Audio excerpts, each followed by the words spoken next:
Grynch. Just fold his legs in half. Trust me, he'll fit.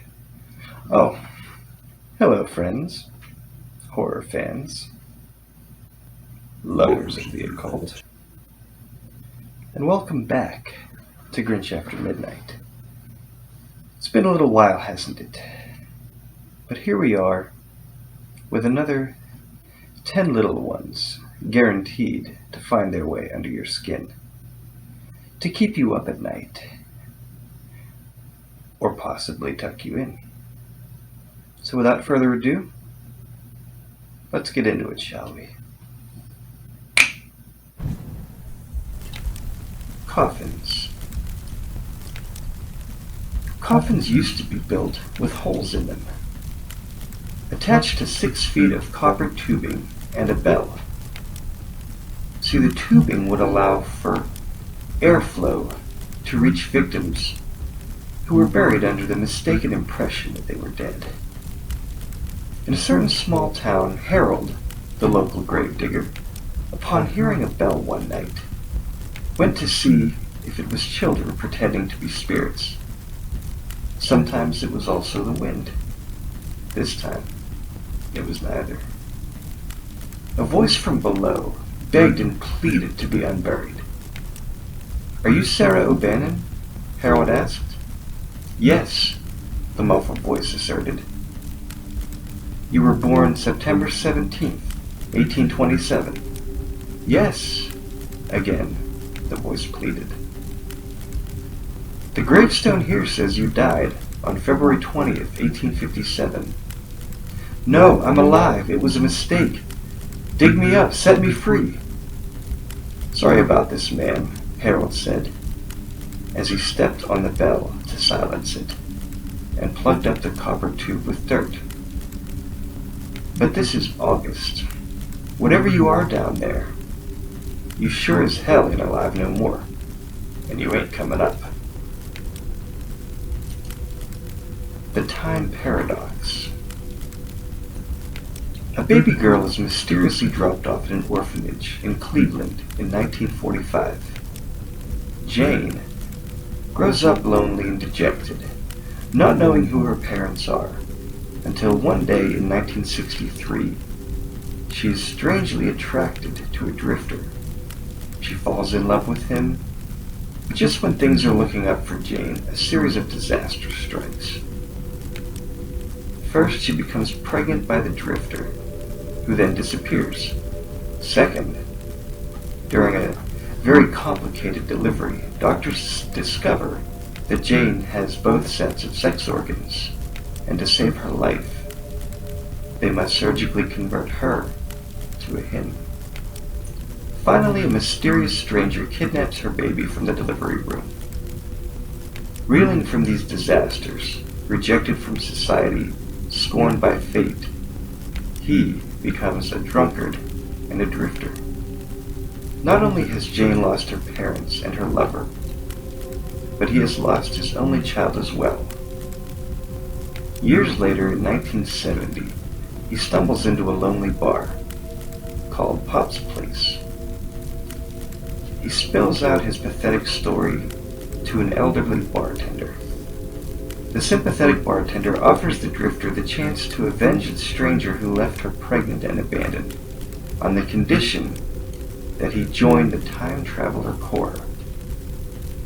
Both of them enter a time machine, and the bartender drops the drifter off in 1963. The drifter is strangely attracted to a young orphan girl, who subsequently becomes pregnant. The bartender then goes forward 9 months, kidnaps the baby girl from the hospital, and drops the baby off in an orphanage back in 1945. Then the bartender drops off the thoroughly confused drifter in 1985 to enlist in a time traveler corps. The drifter eventually gets his life together and becomes a respected and elderly member of the Time Traveler Corps, and then disguises himself as a bartender and has his most difficult mission ahead of him: a date with destiny, meeting a certain drifter at Pop's place in 1970.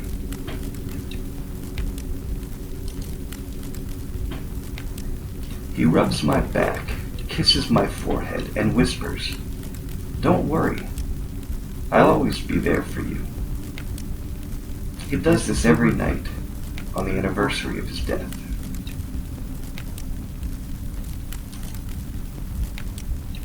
Home alone. The night went slowly, with my dad gone for work. I stayed up and waited for his inevitable return. As I lie there in bed, I heard the door creak open. I ran out to greet my father and gave him a huge hug. His body felt stiff, and his face looked pale. He must have been tired from work. He turned around and walked into his room. As I walked back to my bed, I checked my phone after receiving a text from my dad. My body went numb as I read, "I'm working late tonight, sweetie. I'll be home in a few hours." Who the hell did I hug?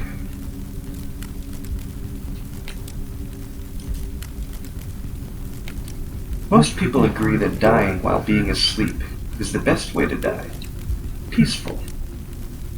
No signs of torture or pain. My grandma used to say, angels carry them, the ones who are dying while being asleep, to heaven. But sometimes angels can be clumsy and drop them by accident. Remember that time you felt like you were falling in your sleep and suddenly woke up?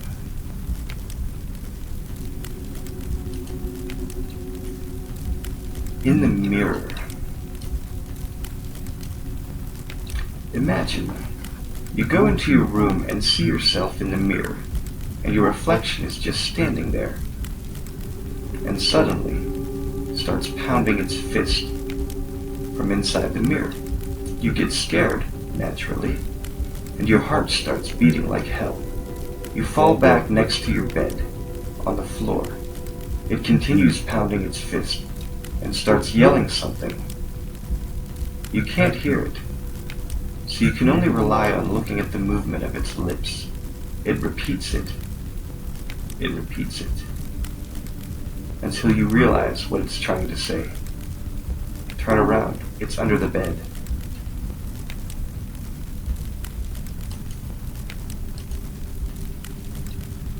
The last thing I saw was my alarm clock flashing 12:07 a.m. before she pushed her long, rotting nails through my chest, her other hand muffling my screams. I sat bolt upright, relieved it was only a dream. But as I saw my alarm clock read 12:06 a.m., I heard my closet door begin to open. The only child. She didn't hesitate dropping her 5-year-old from that bridge into the unforgiving rocks some 80 feet below. She was perfect. So was her husband. Having an ugly son is unacceptable. Her husband, of course, was devastated, while she did a lot of faking. A year passed, and she gave birth to another. But this time, it was a beautiful baby girl. He was once again satisfied, and at last she too. Some 5 years later, she and her daughter decided to walk and found themselves crossing that familiar bridge. Midway through, her daughter hugged her very tightly. "What's wrong, sweetie?" she asked. Her daughter replied with a whimper, "I'm scared, so scared. I love you, Mommy. I've always loved you." "Oh, I love you too, sweetheart," said Mommy. "But what are you afraid of?" Her daughter looks at her and says, "I'm afraid you'll drop me off this bridge again."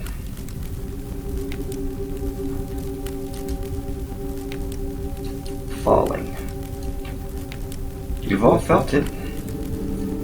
You're up late, working, perhaps, studying, watching a movie, reading on the computer, much like right now. Doesn't matter what you're doing, really.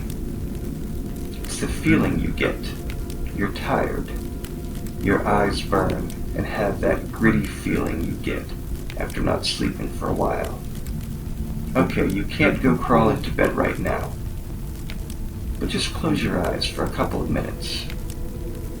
Try to get a little moisture back into them. That couldn't hurt anything, right? Then you're falling. Like stepping off a cliff. You're in free fall, though your body isn't even moving. Then, like a bunch of cords snapping back, you're jerked awake, heart thumping a little faster, blinking quickly, wondering, what the hell just happened? Doctors call it a hypnagogic jerk, a natural reaction, they say, to your brain thinking you're dying. And your breathing and heart rate slow as you fall asleep. What the doctors don't know is your brain is right. Every time you let yourself nod off, every time you feel that falling sensation, you're not falling. You're being pulled down. One day, your brain won't be able to pull you back up. They will have you. Medicine. I don't remember quite exactly when the hallucinations began, but I do remember the first time I was in a ball on the floor crying my eyes out because of all the flames and screams, which apparently only I could see. My dad found me. I don't know how I would have pulled through if he hadn't been there telling me it would all be okay, that I was going to be fine, that everything would be fine. Afterwards, he kept bugging me about seeing a doctor or a psychiatrist or a priest or someone, anyone, who could help me with the horrible images in my mind. At first, I wasn't very keen on the idea. I didn't like the hallucinations, but I didn't like being told I was sick either. I didn't feel sick, not at all. But as the hallucinations got increasingly worse, and my dad kept reassuring me I was just reliving some childhood trauma any person with a PhD would be able to fix me right up. And finally I went and I had a talk with my doctor. He told me it was post-traumatic stress disorder, that I was experiencing it due to the horrific car crash my parents died in when I was a kid. He gave me some medicine and the hallucinations went away, and so did my father.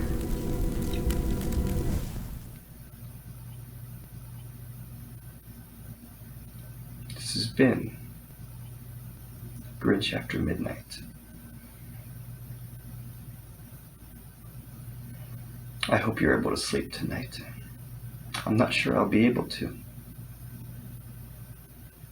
But nevertheless, I'll see you next Friday night. Pleasant dreams. If you change your mind, take a chance. I'm the first in line. Take a chance. I'm the unscary. Take a chance on me. If you need me, let me know. Gonna be around. If you got your place to go,